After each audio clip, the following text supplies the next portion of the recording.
Okay, here's a pretty fun one. This is Bard class Legendary Tribal. As the name suggests, we're going to be playing the Bard class. This is a 2 mana gold enchantment that has the static ability that legendary creatures you control enter the battlefield with an additional 1/1 counter on them. So that's already pretty valuable for 2 mana. But if you pay just another 2 more, level 2 of the Bard class reduces legendary spells that you cast by a red and a green. And this will only reduce the colored pips. So our deck, if you look at it, has a very nice red-green color, and almost all of the legendaries that we do play have this, or well, literally all of the legendaries that we do play are of this red-green color. So that's pretty good. They're going to all be discounted by by just basically spending 2 additional mana into Bard class, and from there you can kind of just start to storm. And it gets even better because if you pay 5 additional mana, so 7 total, well, I guess 9 total if you're counting the investment to play the Bard class in the first place, you can basically get 2 cards exiled for every legendary spell that you cast. And you can get pretty stormy with this. It does go very far, and it is pretty easy to assemble a pretty big board here. Now, you are subject to the legend rule, so keep that in mind, but generally it's pretty good. You have a lot of different legendaries in here. I guess I might as well just go through all of them. But before I do that, let's just talk about the supporting cast here. So there's a one of Kamal's Druidic Vow. This is kind of just a meme combo piece in the off chance that we do draw in the late game, because we'll just be able to vomit out a bunch of cards onto the table from our deck. There's also Play with Fire as removal. Same with a Braid. This can also hit artifacts. And we have Brotherhood's End, a way to deal with both small creature decks or Artifact Storm. Land base, very, very gruel. A lot of basics. So we have a bunch of good legendary creatures here. Golly of the Endless Dance gives it buffs any satyrs that we have. I don't believe there's any synergy with this in this deck. However, when you attack with 3 or more creatures, you get to discard a card at random and draw a card. She's also a 2-drop, which makes her pretty nice. Hajar Loyal Bodyguard, Human Soldier. You can sacrifice him at any time to give legendary creatures you control +1/+0 and indestructible. So this is kind of our combo card. Or sorry, not our combo card, it's our control card. It breaks the control matchup. We have Grumgully the Generous, basically gives our non-humans +1/+1 counters in addition to what we get from Bard class. There's a one of Klothys God of Destiny to hit the graveyard. We have Migloz Maze Crusher. He's a removal for artifacts and enchantments. Rada Heart of Keld. She gives us the ability to look at the top of our library and to play lands off of it so that we're clearing our way for Bard class to flip legendary spells instead of lands. She also can buff herself, which is pretty good. Does cost quite a lot, but if we can do it, we're generally in a position where it's going to matter. And then when we come to the top end, there's one more creature. We have Ulrich of the Crawling Horde. He is an immediate buff when you cast him, and when he does transform, he transforms on the basis of the day-night cycle, but he is just a big creature that can fight stuff. So it's kind of our removal spell at the top end and just a big beater. And then where this deck gets really strong is in the Planeswalkers, who, wouldn't you know it, are legendary spells. So they are actually discounted by Bard class. That's pretty nice. And they also trigger off of level 3. It's really cool. So Luca Bound to Ruin, 5 mana, 4 if you want to pay the Phyrexian and have him come in as a 3 loyalty Planeswalker. He adds red-green for you, which if you don't have Bard class ticked up is pretty nice. Even if you do have it ticked up, it's pretty good as well. You can also make a creature, which is nice. You generally don't need it, but if you do need to put out a creature to support your Planeswalkers, then Luca can do that for you. His -4 is pretty good. You'll generally have pretty large creatures in this deck, and that will deal a lot of damage. However, you can't really use it that often, so it's neither here nor there. Okay, and then the last one is a very, very popular card, very strong in Minsc and Boo, Timeless Heroes. This is a very, very, very powerful Planeswalker that has been nerfed slightly with the Alchemy version of it. Basically, he makes Boo a 1/1 hamster instead of, I believe it's a 3/3 on the original card. And so, yeah, basically on ETB and on your upkeep, you make a boo, and you can either put counters on it or you can sacrifice it to deal damage to whatever you want to, and also to draw a bunch of cards. This ends up being a very big and powerful either beater or card advantage engine that's going to be very hard for your opponent to come out from under. Especially because after you play this, you're going to amass a pretty big board of legendary creatures that they're going to have a hard time getting through. So I've talked about every card now. We might as well just go play some games with this. It's pretty fun, and we're just going to have to hope that we don't get subject to the legend rule too often. Let's hop in and play some games. Here we go. All right, here we go in round 1. We have double Bard class, which is... That could be pretty good. I'm going to keep this. We're going to fetch a green right off the bat, and then we'll have Play with Fire to deal with whatever they do. If I am reading this right, I think I've seen 2 mulligans from my opponent. So they're going down to 5, looking for some sort of combo, most likely. They did go down to 5. That's pretty bold of them. So either we're going to have a pretty quick life and death here, or we might be able to make something happen. Alright, so Human Samurai Enchantment. I am going to probably just throw out a Bard class. Next turn I get to have a Galia come down. She has haste, so it doesn't really matter too much.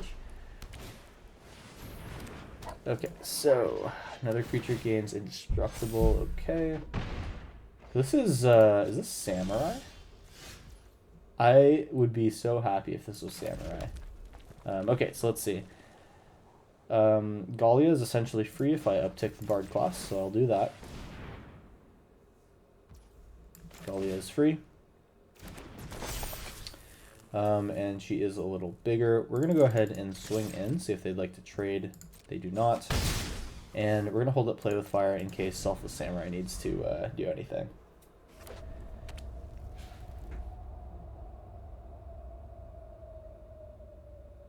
They're white and red. It looks like they can destroy artifacts. That's quite annoying. And I think I'll probably just kill the Selfless Samurai here. Let them attack. Okay, so before those triggers go, we're going to go ahead and kill it. See if they can give this thing protection, or if they'll just give their other thing indestructible. Okay, sure. So this is Samurai Tribal, I think. We have Brotherhood's End as an opportunity. I'm just going to roll out a Bard class as we start to beat with Galia. It's a bummer to know that they have removal for Bard class. Rip Apart is tough. Swiftfoot Boots. Okay, so interesting deck. So this is like almost like prowess. I definitely would like to start going in with Luca. So if I take a green land, we'll be even. I can get essentially a discount through Bard class, and now Luca just costs 2. I think I'm going to use Phyrexian, since that's the only way I can pay for him. He comes in at 3. I can have him go to 2 to make another blocker. Now I get to pressure my opponent's life total a little bit. And okay, Mirror Shield. Yeah, okay. Opponent was on some interesting jank there. Samurai Tribal, definitely trying to make it work. I think that there definitely is... I was surprised for a little bit with the Selfless Samurai and Exemplar combo of just triggering all your Samurai and Warriors. Kind of cool. Unfortunately, it wasn't fast enough for us, and we were able to stabilize. So that was our round 1. Let's move on to our round 2. Alright, we got that round 2. Bard class in the opening hand. Kamal's Druidic Vow is exciting. I'd like to cast that. I'm going to keep this hand. So now Kamal's Druidic Vow is just green and X if Bard class is out. The red won't discount the X, unfortunately, but a little discount on that card is always nice. Alright, Citrus Supplier. I've been seeing a lot of mill. Okay, so this is probably...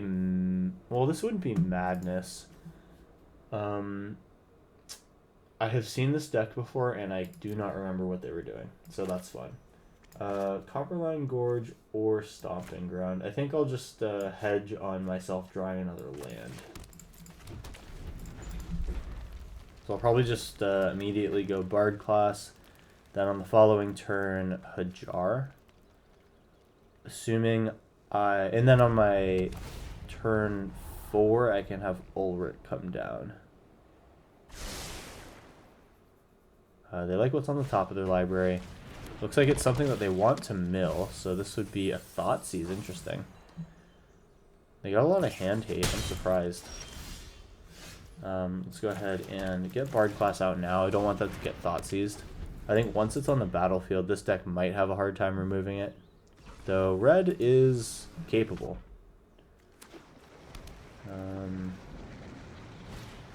I don't see it in their hand yet. We have a Braid here. Go ahead and fetch. I can get red. Actually, I'll get green. We are going to uptick Bard class. We get a Hajar out, and then next turn it looks pretty good for us. I'll go ahead and end turn here. Klothys I'd like to have out. If I find another land, I'm going to do both. Otherwise, I'm just going to get Ulrich out first. Bloodchief's Thirst. Go ahead and fizzle this. Not that it really matters either way. We take another 4, go down to 11. Our next Hajar is free, which is cool.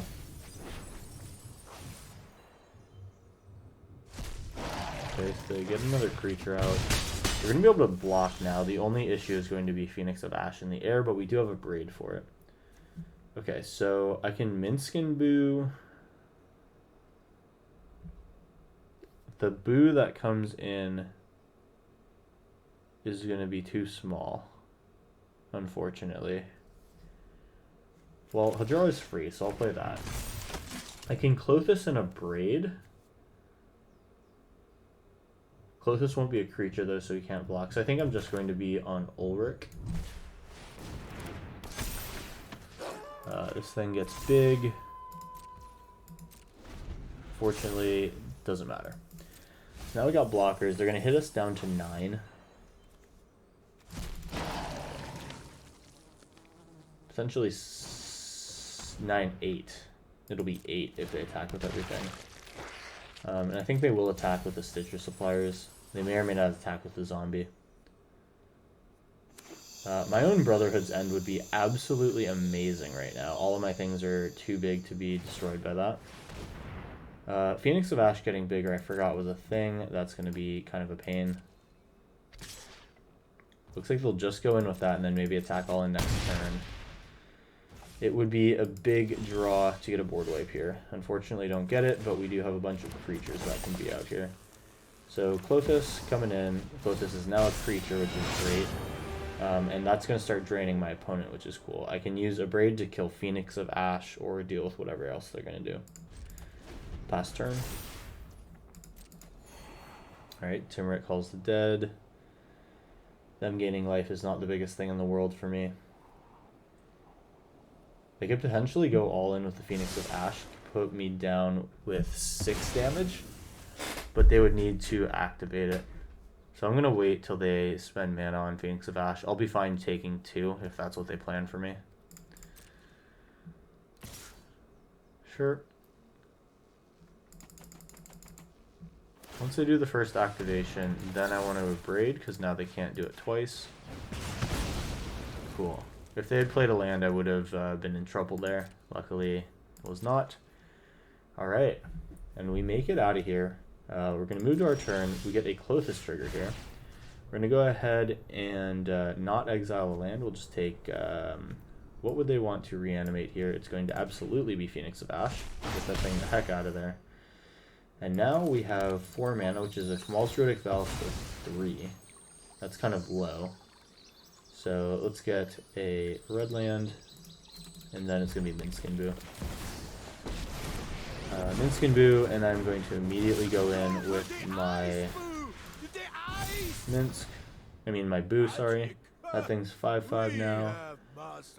I would be fine to swing in with that. And none of these have Vigilance, sadly. And then Ulrich is going to start being able to flip, so I don't want to go in with him. Clothis, I can attack with, make them have to block. So we'll put in 10 damage here, and hopefully start to make them mill a little bit.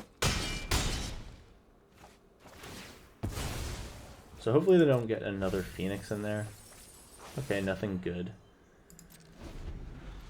Alright, so we're getting close here. I think I can rationalize doing a Bard class next turn.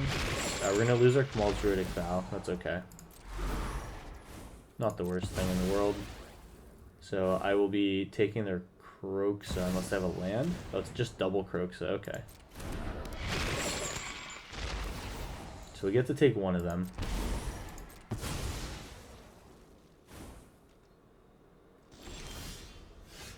Okay, go ahead and take a Kroxa. Go to 8. Boo can deal some damage to them for sure. If they bring back a Kroxa, I'm in trouble, but my Clothis can stand in its way. It's just the issue of the draining. So I think I probably do need to start going in a little bit more. I can just go ahead and +1 on Boo one more time. Now Boo is lethal if I sacrifice him. So I'm not worried about going... I'm not worried about the double Kroxa happening. So I think I just go in with the same attacks here, and now it's on my opponent to kill me. Then Kroxa cares about non-land, so I'm not really worried about that. I'll play my Forest and then just uptick Bard class. Now any legendary that I draw allows me to kind of storm off. And I think my opponent's just dead here. They might have just Alt F4'd, or they're looking for an answer. If I'm them, my next play is likely just a Kroxa. Okay, so they're going to block once. I think that their only reason to mill is to hit Kroxas and Phoenix of Ashes. And if they have a Phoenix of Ash, I'm really not worried about that either. They go to 4, so they're dead next turn. They have to deal 8 damage to me, and how do they do that? Cool. Bird class up. And we do get to fight one of these things. I will fight that. Take action. So this will at least make their attacks a little worse. They would need to have, like, exactly Kroxa and Fling. If that card that they drew was Fling, and, like, for some reason they're playing Fling in this deck, they have the game, and absolutely hats off to them. Otherwise, I think we're going to have it here. Let's see what this last card is.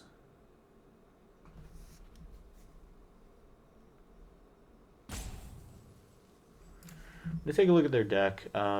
It's generally a bunch of graveyard and just good Rakdos cards. We see the Bloodtithe Harvester, Fable, a lot of removal, and for some reason the Stitcher Suppliers, I don't really understand why they're doing this. It just truly seems like they're going for the Kroxas and Phoenix of Ashes. Okay, so they're passing on through. I think they might be out of here in Alt F4, so I'll just go ahead and cut to when they die.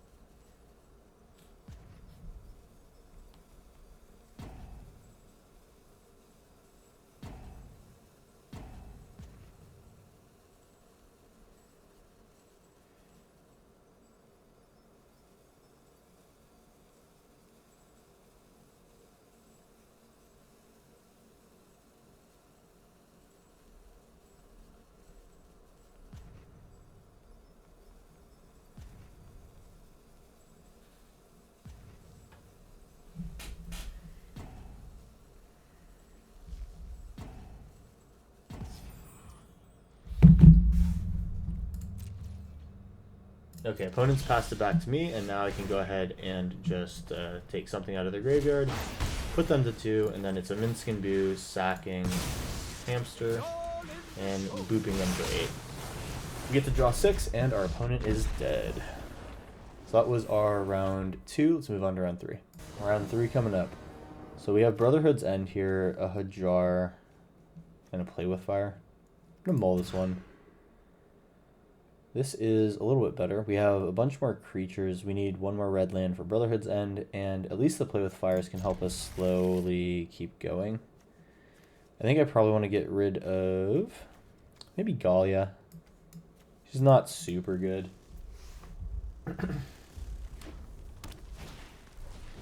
Okay, so this is red aggro. We're going to probably be Play With Firing a bunch of stuff. No Kazul versus whatever. Okay, sure. So Feldon probably dies now by me. They'll get to exile 2 cards, but they've already played their land drop and can't use any of these. And I hit Mechanized Warfare. Oh, cool. Alright. Till the end of their next turn, so if they have a land, they can do that. That feels bad. Play a Hajar. We have Fabled Passage now to find our next red. And we're at least doing something now. Another Phoenix chick. I could consider doing a Brotherhood's End.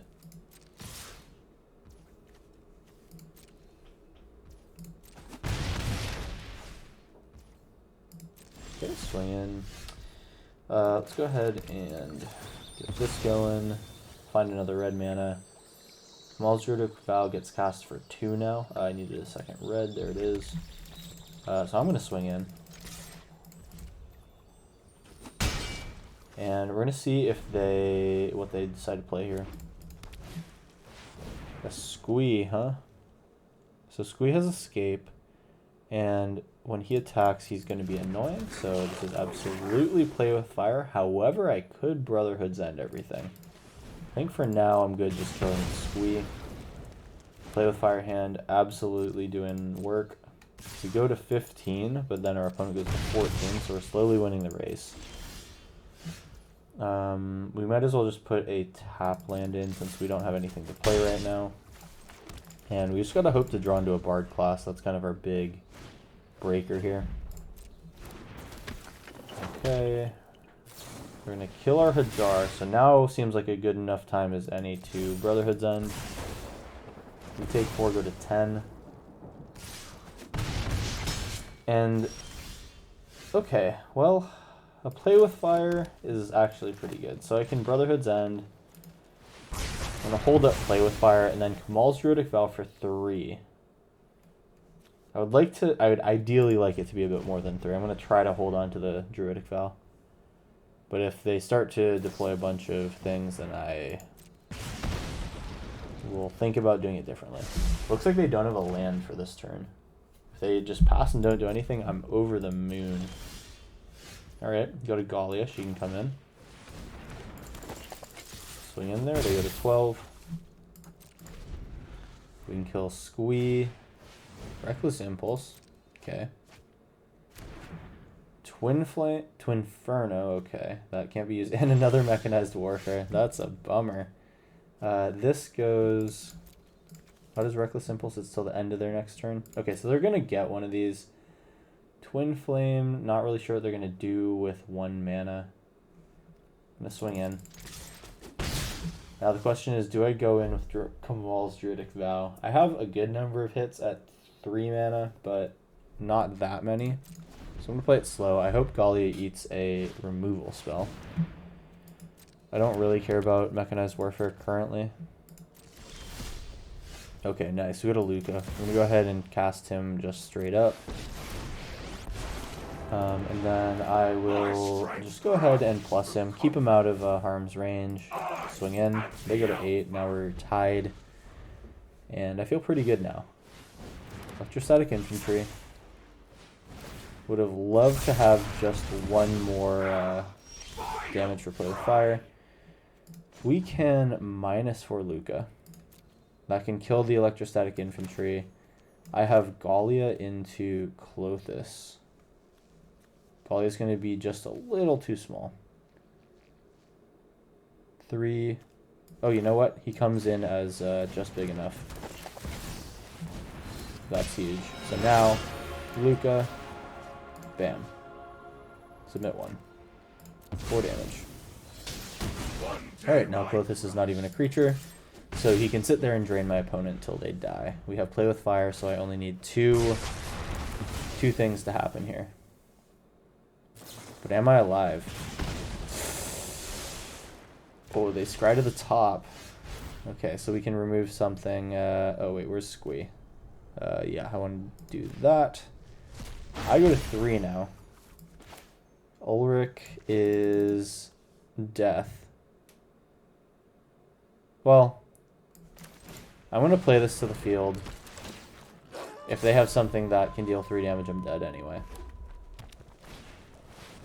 Okay. I'm glad we played a creature, my gosh. And looks like we got him. We're going to drain them for 2. Play land. And we have Play with Fire. Just barely got there. Wow. In the nick of time, too. We got really lucky with the way that we played that. So one option was to commit the creature to the board. The other one was to just hold the mana up and try to Play with Fire in their end step so that the Clothis killed them. But what I did was the right move because it doesn't matter about when the Play with Fire is cast. It's going to take me until my Clothis trigger on my next turn in order to kill my opponent. So it was the right play to commit a creature to the board, hope that they had either removal or something like this that would get blocked by it. So we had just enough to push it over the edge and kill our opponent. All right, round 3 is done. Let's move on to round 4. Round 4, we got 2 more to go. Double Fabled Passage seems kind of brutal if I'm being quite honest. However, we could make it work.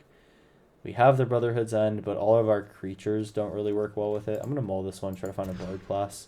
We get it on 2, that's good. We get rid of Druidic Vow, I think. Keep 1 piece of removal. Alright. Thoughtseize? No, Stitchers. Darkslick Shores. So they are a combo deck. Okay, so this is Dredge. Alright, so let's get a Bard class out. And we are going to need to create a bunch of creatures that are 3 toughness or greater so that they can trade for these things. Bard class is great because it makes Hajar big enough. Ooh, they're just going in with the Surveil. Wow. It's not immediate, so they might be looking for setting up their next play. Did they just keep all 3 on top? Whoa. That's amazing. Okay, so let's put in a tapped land. And plus our Bard class. Now we just get to dump out our hand. Alright, we got 7 toughness onto the field for essentially free. Or 7 power and toughness. So their Stitcher Supplier is going to stand in the way, but let's see if they can commit anything else.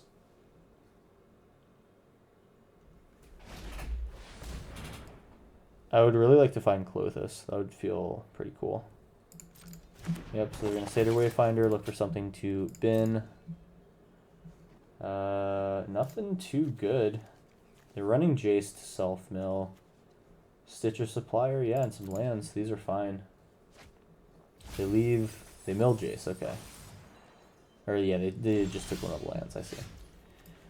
This needs to be tapped so that my Bard class can do stuff. Then I am just going to go ahead and swing, I think. Well, the question is, do I want to swing, give them stuff with Stitcher Supplier? Do they have anything scary in the bin? It's just a Silver Smoke Ghoul. I think it would be nice if the Stitcher Supplier wasn't there. I'm not sure if I really want to chance it, so I have to kill them with damage. I think I'm gonna wait till I can have a better set of attacks. They get too much out of these defensive blocks. I won't attack. I'm honestly not even sure if that's the right play, but oh well. So no otherworldly gaze. Satyr Wayfinder is much better. Well, there's the Creeping Chill that I was wondering if I was going to mill. So we have the Creeping Chill, or not the Creeping Chill, the Silver Smoke Ghoul coming back. I'll probably just abrade it.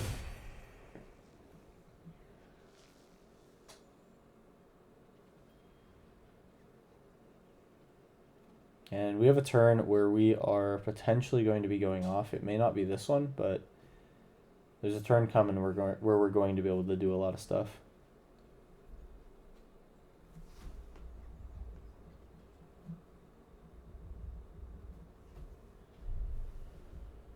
So I'm basically just playing for a really big turn here. It's really powerful when the Bard class is able to go to level 3. They find the prized amalgam, so that makes things a lot worse. Double silver smoke ghoul coming back this turn, and then on my end step comes back a prized amalgam.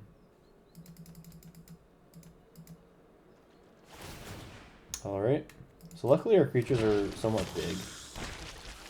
I'm going to go ahead and kill that. Just get some value out of this right now. We should definitely be digging towards our board wipes. That is absolutely crucial. And here we go. So I can Bard class level up. I'm not going to cast Gallia now. I'm going to wait till next turn till I have this extra mana to pay for other stuff. Prized Amalgam comes in. At least I can block that with Hajar. They don't have good attacks right now.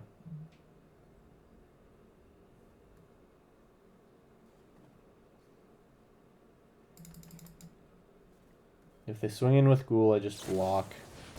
Another Grizzly Salvage. They're looking for that Narcomoeba. Alright, so the graveyard has a bunch of crap in it now. If they find the Narcomoeba, I am in big, big trouble. I'm absolutely taking one from Citrus Supplier. Okay, so Hajar, Loyal Bodyguard, and Gallia. Now I can actually rationalize attacking with both of these. Because they'll be sacrificed to Legend Rule anyway. We'll see if they decide to put up a block. Prized Amalgam and Silver Smote are... Well, Prized Amalgam is free. Silver Smote, not so much. Okay, happy to see these trades. Oh my gosh, yeah. Yep, I will take that 3-for-2 trade, which is essentially 3 for 0 because I have both of these in hand. Alright, one land, one Ulrich. We'll see if he's the one that I want to play right now. Alright, so Grumgully comes out. There's a Luca, so that's good. A Braid gets in the way now. I get to play a Luca for 3. I think I just want to do that. Or I can just do the Phyrexian.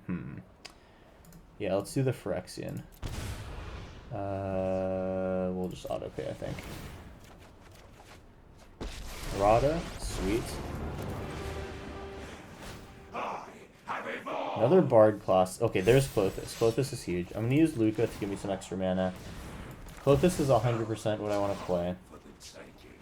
Now we have a backup Grumgully. Not going to be casting him. Now the question is Bard class or Ulrich?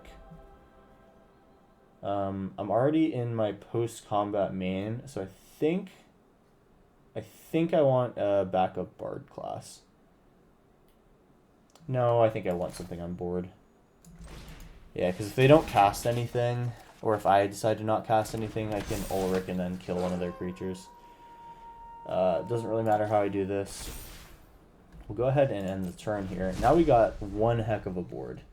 And we have the Brotherhood's End that is going to clear their board. So we theoretically have the game. Let's see how this goes.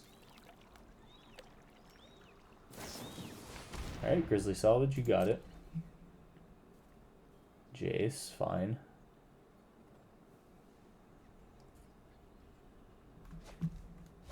They take the other Wayfinder. Looks like they cast Wayfinder and then another 2-mana spell. Does this deck not play the... They seem to not have crafted the... Whoa, they have Zon. They should cut this and play Otherworldly Gaze. That's a far better card than Dredge. Check out my Dredge video if you want to see me play that deck. It was a really, really good one, and I think that my version had a bit more punchy turns than what I'm seeing out of this deck. Oh, alright, well here's the Narcomoeba. We do get to see them do their thing. So all the prized amalgams coming back. Yes, sir. That all comes back on their end step. And it's good that they did it this way. I would prefer it to the game plan where they hit Creeping Chill, bring back the Silver Smoke Ghouls, because that would trigger the prized amalgams on their end step, which would mean that they come back on my end step. So me attacking all in would potentially set myself up for problems. They might just attack with Stitcher Supplier. I'd take that every day. Here come the prized amalgams. They trigger really weirdly. Alright, and we get to go to our turn. So we are going to take out a Silver Smoke Ghoul, drain them for 2. And then we get to do the most savage thing ever. So we are going to go ahead and just cast straight up a Brotherhood's End. And they might just snap Concede right here. I'm not sure what they can do with 2 mana. They can Otherworldly Gaze. This deck doesn't play counterspells in this historic version. And I would be really surprised if they had the thing that gives all their stuff hexproof and indestructible. That may just be an Alt F4 out of concession. They do get to mill here. A Creeping Chill is an issue. Oh, they hit an Archimedes. That's annoying. Okay. That does trigger all the amalgams. So they get to... Oh, they're just barely dead. Alright. +1 him. And we go in and send. They basically need to block Klothys to block the maximum amount of damage. And we have exactly 18 otherwise.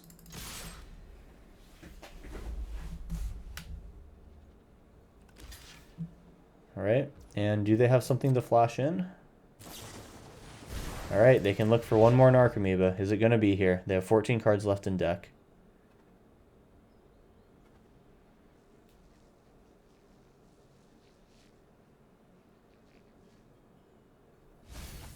Oh, that's the Narcomoeba. They found 2 of them. Oh my gosh. Wow. However, they've already declared blocks, have they not? Yeah, they already declared blocks. Okay.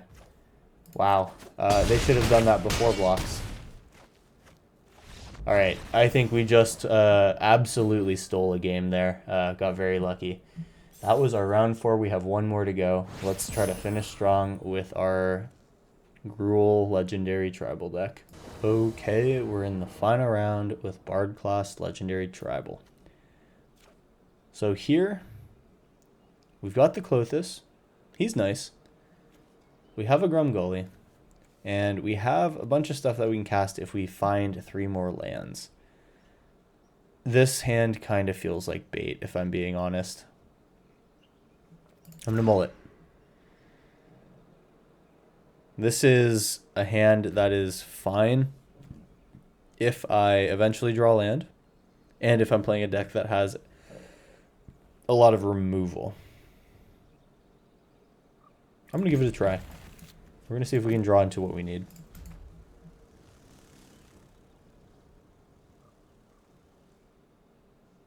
I like being able to just put creatures onto the battlefield.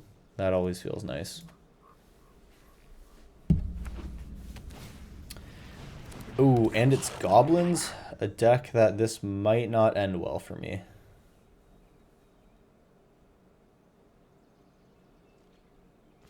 Alright. Brotherhood's End, nice. There's going to be a turn where if things line up just right, that'll be devastating for my opponent. But if they get one too many things that give their creatures +1/+1, then I'm the one that's going to be in trouble. Alright, Snoop. Snoop sees a land on the top of their library. That's one of the better things that it could be seeing. Get a Gallia out. And actually, no, I'm going to get a Hajar. He can block the Snoop. I'm not really in a situation where I need to attack in. Okay. Next turn might be the turn where I need to Brotherhood's End, and they have an Ironcrag Feat off the top. What am I seeing? I would trade here for Conspicuous Snoop. 100%. Whoops. Do not want to activate. I want him to be a blocker. Alright. So they take that trade. Sure. Oh, nice. Gorge. Well, I'm pretty worried about that Iron Crag feat, if I'm being quite honest here. Let's do a Rada right now. All of my things are going to die to Brotherhood's End as it stands. I know that I'm getting another land next turn, which means Luca is on.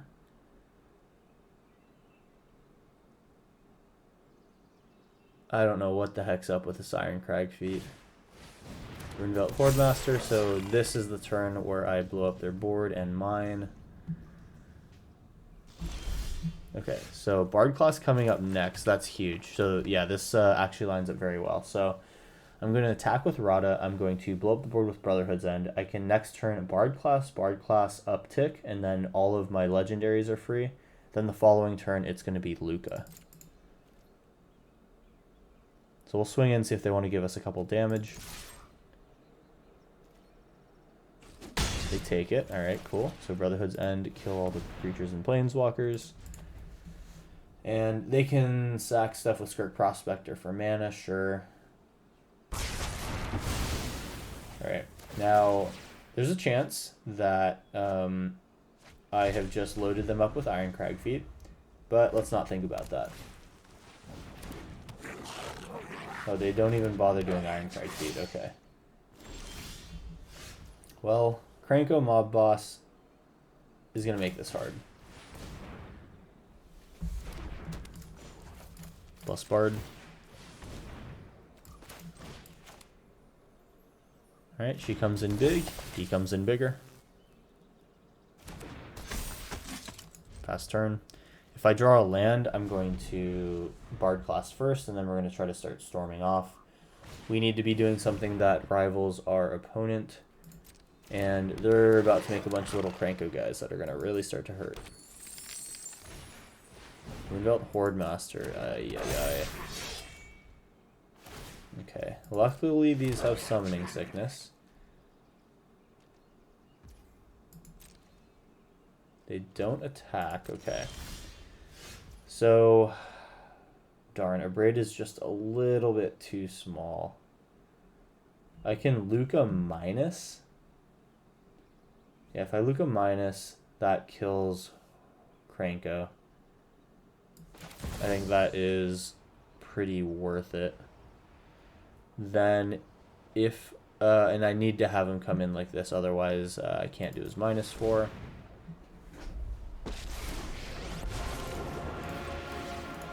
Alright, just 4 right there. They can sack it with Skirk Prospector, but that doesn't really do too much.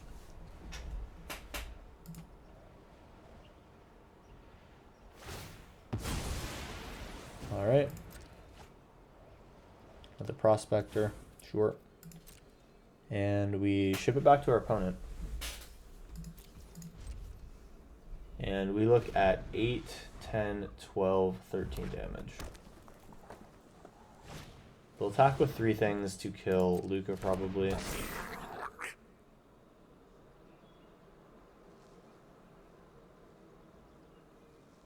And I desperately need to find another Brotherhood's End. That blows this game wide open for me.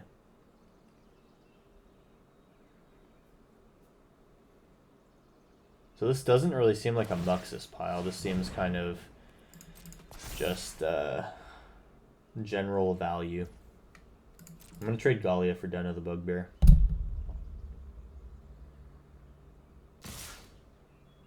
All at me. Okay. That goes at Luca. Okay, so pass, block, block, take 6.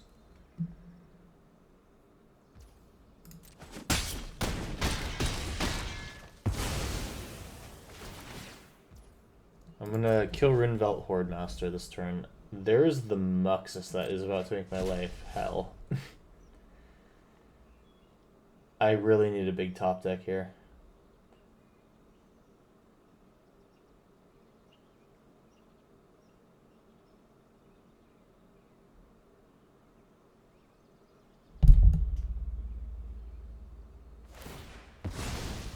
Alright, so they're gonna intentionally start looking for some stuff to do here. I like that they're doing this, but it's basically they're looking for Muxus. And I don't really see a combo here other than the general Runevelt Hordemaster Value Town. Okay, so they are just going for Muxus now? Okay. Sure. So I gotta hope now for not a lot of +1/+1 creatures. Okay. This is bad but not terrible. I really need a Brotherhood's End. Please give me a Brotherhood's End. Damn. Okay. Well, it has to be this. It has to be that. And then... Does a Braid really matter here? They don't have haste. I probably should just kill Runevelt.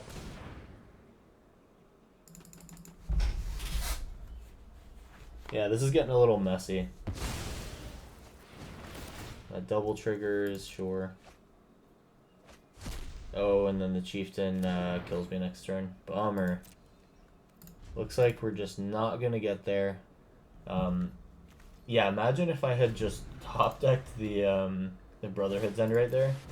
That would have killed literally everything but Muxus. And then I would have been able to Hajar block, and then I would have had another turn. Oh well. Shoulda, coulda, woulda, right? We get to see what goblins can do today. Runevelt Hordemaster, very strong card. I'm surprised this thing wasn't adjusted in Arena. But yeah, at any rate, looks like they're going to finish us off here. They're looking for another Muxus cast, I think. And they're going to get it. I mean, it's kind of just free at this point. I'll go ahead and let them combo. This is... Oh. Yeah. I'll just go ahead and let them finish here. It's cool to see goblins go off. It's a pretty fun deck, even. I generally play the Turbo Muxus versions, but it's cool seeing that Runevelt Hordemaster is forking the ways that people play this deck. It does make these combo turns a little brutal, though, I will say. I think they're pretty much just trying to skirt Prospector their way into Muxus. No. Yeah, make a treasure. Okay. I feel like I understand what they want to do, which is eventually cast a Muxus. Okay, they're going to buff their board. So I'm already beyond dead, but what else are they trying to do? At some point I'm going to have to just pass, or I'm going to have to just concede. They have a lot of mountains here. These are actually very cool mountains. I think these are the ones. They're starting to get we're starting to get our rope going here. I mean, I just want to go ahead and pass, right? I'll just go ahead and kill my own Hajar. Now I have nothing holding priority, and they can go ahead and finish their thing. Alright, I think we'll just sit back here and I will just play the outro music. Hope you guys enjoyed the video. This was a pretty fun one. I really did like this Gruul Legendary deck. It has a lot of potential. I think as more better and better Gruul Legendaries get printed, and honestly even in other colors you could probably splash, this will be a pretty cool deck that we have going on here. So, hope you enjoyed the video. I'll see you in the next one, and have a good day. We'll watch the rest of this game play out, and then I will end the video. See you in the next one.